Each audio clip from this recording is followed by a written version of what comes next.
In this video, we shall study the climate of India. When it comes to the word climate, it refers to the sum total of weather conditions and variations over a large area for a long period of time. That is for more than 30 years. So, if I study the weather conditions of India for a period of more than 30 years, we come to a conclusion that the climate of India is monsoon type. Okay, if this is the definition of climate, what is weather? Weather refers to the state of the atmosphere over an area at any point of time. That means, say if it is raining, I will say it is a rainy day and the weather is rainy. If it is very cool outside, I will say the weather is cool. Now these two words, that is climate and weather, they are made up of the same elements, that is temperature, atmospheric pressure, wind, humidity and precipitation. Now you may have observed that the weather conditions fluctuate very often within a day. On the basis of generalized monthly atmospheric conditions, the year is divided into seasons such as winter, summer and the rainy season. When it comes to India, the climate of India is described as the monsoon type. Now this type of climate is found mainly in the south and Southeast Asia. The word monsoon comes from the word mausam and it refers to the winds which change their direction. Again in India, the winds blow from southwest to northeast and northeast to southwest. We shall study in detail a little later as to why these winds blow in these directions. Now if I take India, India has monsoon type of climate. Now in spite of an overall unity in the general pattern, there are clear regional variations that can be seen in climatic conditions within the country. Let us take two important elements, that is temperature and precipitation, and examine how they vary from place to place and season to season. If I take temperature, Barmer in Rajasthan may record a temperature of 48 degrees Celsius to 50 degrees Celsius on a June day, while it hardly reaches 22 degrees Celsius at Pahalgam or Gulmarg in Kashmir on the same day. However, in Dras near Kargil, the temperature may go down to minus 40 degrees Celsius during winter. Kerala has tropical climate with warm and moist air, whereas Punjab has continental climate with severe heat alternating with severe cold.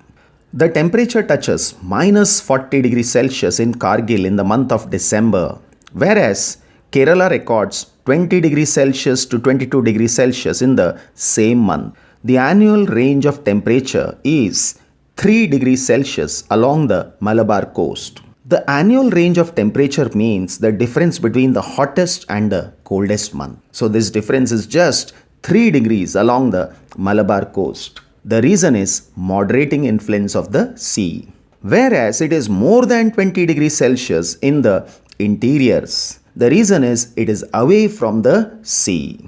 So the difference between day and night temperature in the Andaman and Nicobar Islands and Kerala is hardly 7 or 8 degrees Celsius. Whereas in the Thar desert, it is between 25 to 30 degrees Celsius. It means if the day temperature is 50 degrees Celsius, the night temperature would drop down to 20 to 25 degrees Celsius. Next one is precipitation. Variations occur not only in the type of precipitation but also in the amount and the seasonal distribution.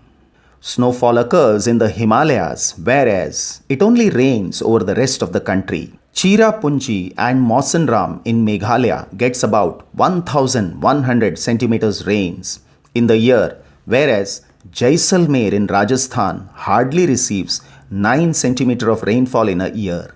Tura in Meghalaya gets an amount of rainfall in a single day which is equal to 10 years of rainfall at Jaisalmer in Rajasthan.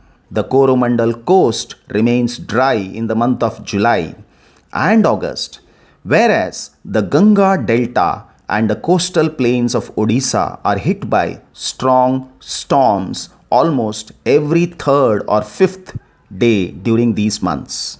Most parts of India receive rainfall during June to September, but coastal areas of Tamil Nadu gets rain in the beginning of winter season. These are the regional variations in terms of precipitation.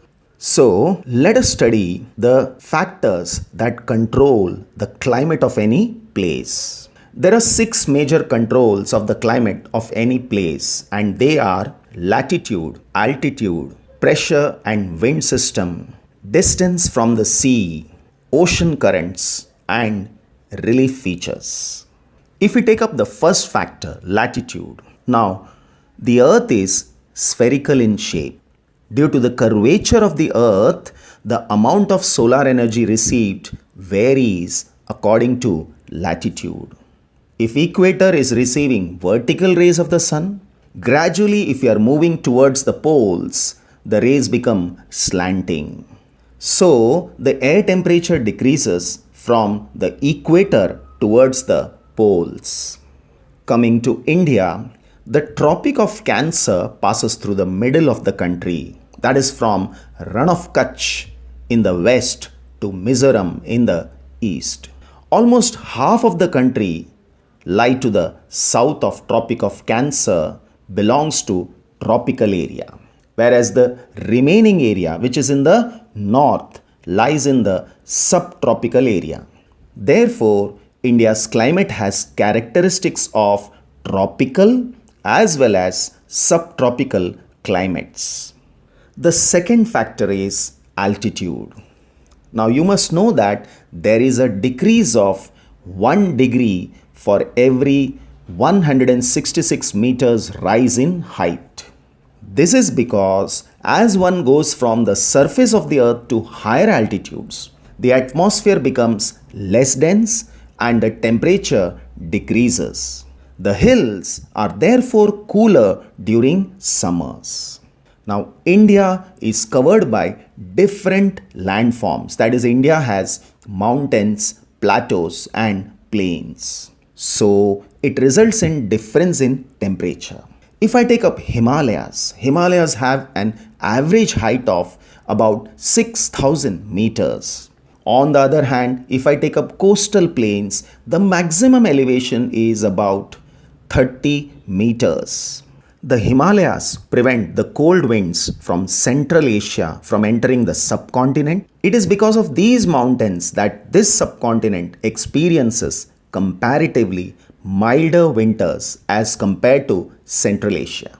The coastal plains, on the other hand, creates a moderating influence on the climate. This is because of the sea breeze and the land breeze. Next one is the pressure and the wind systems. We will study this under 3 categories, that is pressure and surface winds, then upper air circulation, and western cyclonic disturbances and tropical cyclones. Based on the rotation and revolution of the earth and the apparent movement of the sun, different pressure belts have developed on the earth, and the surface winds move from high pressure areas to low pressure areas. Some of the important wind on the earth are easterlies, westerlies, polar winds, and the monsoon winds. And 2 different type of winds blow over India, that is southwest and northeast monsoon winds. The southwest monsoon winds blow from sea to land, that is they are onshore winds, and northeast winds blow from land to sea, that is they are called offshore winds. Why do these winds deflect? Actually, these winds deflect to the right in the northern hemisphere and they deflect to the left in the southern hemisphere. The reason behind that is Coriolis force. Now, what is Coriolis force? It is an apparent force caused by the Earth's rotation. The Earth rotates from west to east at a speed of 1600 kilometers per hour. The Coriolis force is responsible for deflecting winds towards the right in the northern hemisphere and towards left in the southern hemisphere. This is also known as the Ferrel's law. The pressure and wind conditions over India are unique. During winter, there is a high pressure area north of the Himalayas. Cold, dry winds blow from these regions to the low pressure area over the oceans to the south. In summer, a low pressure area develops over the interior Asia as well as over northwest India. This causes a complete reversal of the direction of winds during summer. The air moves from the high pressure area over the southern Indian Ocean in a southeasterly direction, crossing the equator and turns right towards the low pressure area over the Indian subcontinent. Now, these are known as southwest monsoon winds, and these winds blow over the warm oceans, gathering moisture and bringing widespread rainfall over the mainland of India. The upper air circulation in this region is dominated by the westerly flow. An important component of this flow is the jet streams. When I say jet stream, it refers to winds that blow at a great speed. Now, these jet streams are located approximately over 27 to 30 degrees north and south latitude, and therefore they are known as subtropical westerly jet streams. Over India, these jet streams blow south of Himalayas all through the year except summer. Then the western cyclonic disturbances. Now, these are experienced in the north and the northwestern part of the country, and they are brought down by the westerly flow. In summer, the subtropical westerly jet streams move north of Himalayas with the apparent movement of the sun. An easterly jet stream called the tropical easterly jet stream blow over peninsular India. This is approximately over 14 degrees north during summer months. Now, the western disturbances are weather phenomena brought in by westerly flow from the Mediterranean region. They occur in the month of winter and cause rainfall in north and northwestern part of India. The moisture in these storms usually originate over the Mediterranean Sea and the Atlantic Ocean, and they travel towards east. Although the amount of rainfall is meager, it is highly beneficial to rabi crops, especially the wheat. Now, the same winds cause snowfall in the mountains. The next factor is the distance from the sea. Now, the sea exerts a moderating influence on climate. Let us understand how. During the daytime, both the land and the sea gets heated. The land gets heated more than the sea. So at land, the temperature is high and the pressure is low. And the water bodies, the temperature is relatively low and pressure is high. So the wind starts blowing from sea towards land, and this is known as sea breeze. So during the daytime, the coastal areas will receive sea breeze. But at the night time, the land gets cooler than the sea. So at the land, the temperature is low and the pressure is high. So wind starts blowing from land towards sea. So during night time, what we have is land breeze. Because of the land breeze and sea breeze, a moderating climate is developed. As the distance from the sea increases, the moderating influence of the sea also decreases, and the people experience extreme weather conditions. This is known as continentality. That is, it would be very hot during summer and very cold during winters. It would be very hot during day and cold during winter. Next factor is the ocean currents. Ocean currents are large masses of surface water that circulate in regular patterns around the ocean. The warm currents move from equator towards the poles, and the cold currents move from the poles towards the equator. For example, any coastal area with warm or cold currents flowing past it will be warmed or cooled if the winds are onshore. Examples of cold currents are Labrador current, Peruvian current, Benguela current. Whereas examples of warm currents are Brazilian current, North Atlantic drift. Then comes the relief. The word relief means variation in height. Now, the relief too plays a major role in determining the climate of a place, because if it is a mountainous area, it means the relief is high.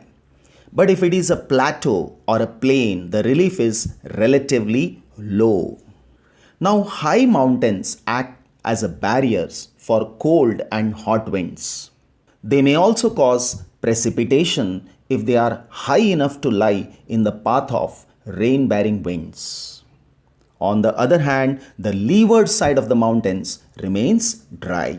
The Western Ghats obstructs the southwest monsoon winds, and they are responsible for heavy rainfall along the western coast, whereas the Deccan Plateau forms the leeward side where there is relatively low rainfall.